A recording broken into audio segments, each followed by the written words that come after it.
राजेश कुमार टुंडला, फिरोजाबाद, उत्तर प्रदेश समान शिक्षा संघर्ष यात्रा का एक छोटा सा सिपाही जो माओवादी बुद्ध विहार आंदोलन 12 तारीख पूर्णिमा के लिए गए, जो 29 तारीख से यहाँ से लेकर मैनपुरी,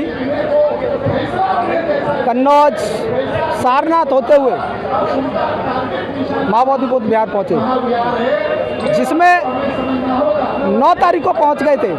12 तारीख की पूर्णिमा थी और 9 तारीख को पहुंचे। और 9 तारीख को पहुंचने के बाद हमने वहां पर देखा कि वहां पर एक दो गुट हो गए, जो कि तथागत बुद्ध ने एक अत्य दीपक, अपना दीपक स्वयं बने, एक दीपक बताकर, और वहां पर बौद्ध भिक्षु ही दो गुट हो गए। तो उपासक उपासिकाओं को कैसे एकजुट कर सकते हैं? इसका साफ सिद्धांत होता है कि वो मनवादी विचारधारा के विद्यालय में पढ़े, इसलिए वो एक बौद्ध विरासत को बचाने के लिए तो खड़े हुए, लेकिन अलग अलग खड़े हुए। आज देखा होगा कोई भी मंच लगता है, वहाँ पर नेता तो आते हैं लेकिन अलग अलग आते हैं, इकट्ठे नहीं आते। और जिस दिन इकट्ठे एक मंच पर आ जाएंगे, उस दिन हर सरकार, किसी भी प्रदेश की हो, किसी भी राज्य की हो, किसी भी केंद्र की हो, सरकार हिल जाती है। तो कैसे ये लड़ाई लड़ी जाएगी, कैसे जीता जाएगा, कैसे बीटी एक्ट खत्म होगा? फिर देखिए, बीटी एक्ट खत्म होने में समय नहीं लगेगा, लेकिन हमें इकट्ठा होने में समय लग रहा है। आज देखते हैं आकाश लामा जी वहाँ पर धरने में बैठे हैं, लेकिन धरने में नहीं, वो एसी के कमरे में अपनी मैडम के साथ सो रहे हैं। अच्छा, धरने में लोग बैठे हुए हैं जो हम जैसे साइकिल से 29 तारीख से चले और 9 तारीख को वहाँ पहुँचे, लेकिन आकाश लामा जी ने या किसी भी बनते जी ने एक शब्द नहीं कहा।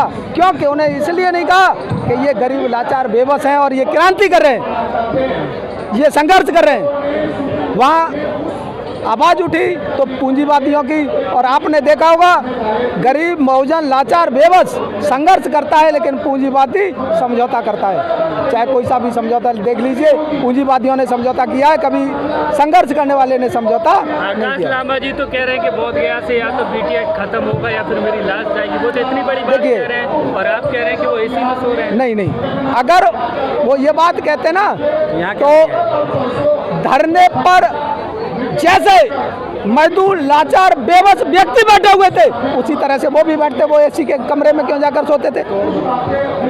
वो अपनी मैडम के साथ क्यों सोते थे?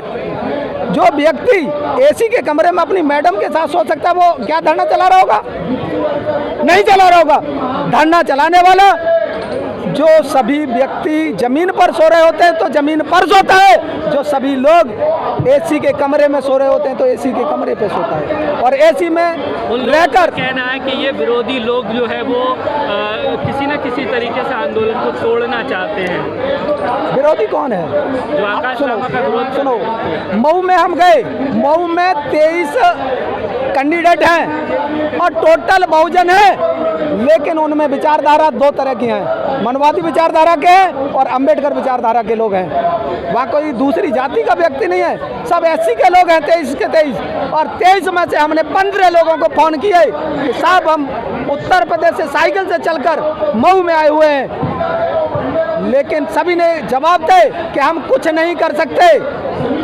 मैंने कहा हमें करना कुछ नहीं है, हमें केवल आप लोगों से वार्तालाप करनी है कि हम बिल्कुल आपके पास भी नहीं आ सकते, हम आ भी नहीं सकते, हम कुछ नहीं कर सकते, यही विचार थे। तो इसका मतलब साफ होता है कि वो केवल मनवादी विचारधारा से पढ़े हुए व्यक्ति थे, इसलिए वो कहते हैं कि हम कुछ नहीं कर सकते। जो अंबेडकर विचारधारा से पढ़ेगा, जो तथागत बुद्ध विचारधारा से पढ़ेगा, वो तत्काल निकल कर आएगा। तथागत बुद्ध ने कोर्ट में भी बाबा साहब की प्रतिमा को लेकर आंदोलन कर रहे हैं, बोध गया में यह आंदोलन चल रहा है, तो फिर कैसे जीतेंगे बहुजन समाज? आज अम्बेडकर की स्टैचू से इतना दिक्कत है, तो क्या अंबेडकर के विचारों से कितनी दिक्कत होती होगी, अंबेडकर की बातों से कितनी दिक्कत होती होगी उन लोगों को? इसका साफ सिद्धांत आता है। बाबा साहब ने भी कहा था कि मुझे पढ़े लिखे लोगों ने धोखा दिया है, और जब जब मेरे संविधान पर घात होगी तो मेरे ही व्यक्ति होंगे।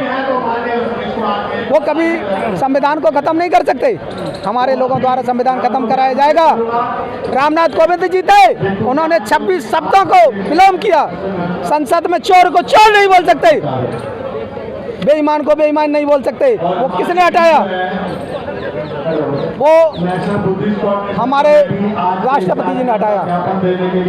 अभी जो कोर्ट को एक स्टैचू दी गई, जो पहले थी आंखें पट्टी बनती और तराजू था, आज आंखें खोल दी गई है, तलवार दे दी गई है। तो बहुजन समाज क्या करे फिर? सुनो, तलवार दे दी गई है। वो किसने दी? द्रौपदी मुर्मू जी ने। वो कौन है? एससी की हैं, कहा जाता है एससी की हैं, लेकिन वो मनवादी विचारधारा से। वो अगर अंबेडकर विचारधारा से होती तो सत्यमेव जयते को सत्यमेव जयते रहने देती, या तो धर्म तत्व जय नहीं लिखती। आज कोर्ट को दे दिया गया ये तो धर्म तत्व जय। जहाँ धर्म होगा वहाँ विजय होगी, जहाँ धर्म होगा वहाँ विजय होगी। लेकिन कोर्ट ने समाज को क्या करना चाहिए? कोर्ट ने ही समाज को क्या करना चाहिए? कोर्ट ने ही 1971 में ललई सिंह यादव ने काल्पनिक घोषित जिस चीज को करा दिया था, आज वो वास्तविक करते हैं। आज सरकार वास्तविक करना चाहती है जिसे काल्पनिक घोषित किया। क्या कोर्ट नहीं जानता था कि ये काल्पनिक है? तभी तो उन्होंने कहा, कोई साक्ष्य नहीं मिले तभी तो उन्होंने काल्पनिक घोषित किया।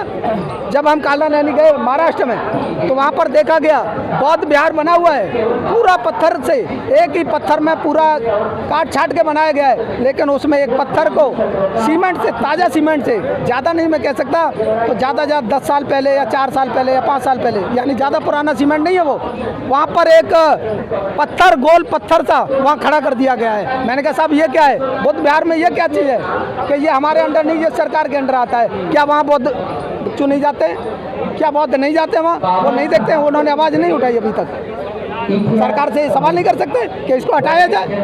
जो बौद्ध विहार में हमारे जगह, आज वहीं बौद्ध विहार, माँ बोधि बौद्ध विहार में एक शिवलिंग लगा दी गई है। इसी तरह से वहाँ माँ बोधि बौद्ध विहार में लगा दी गई है, जो काला लैनी भांजे लैनी में है। तो मैं यही कहूँगा, जय भीम, नमो बुद्धाय।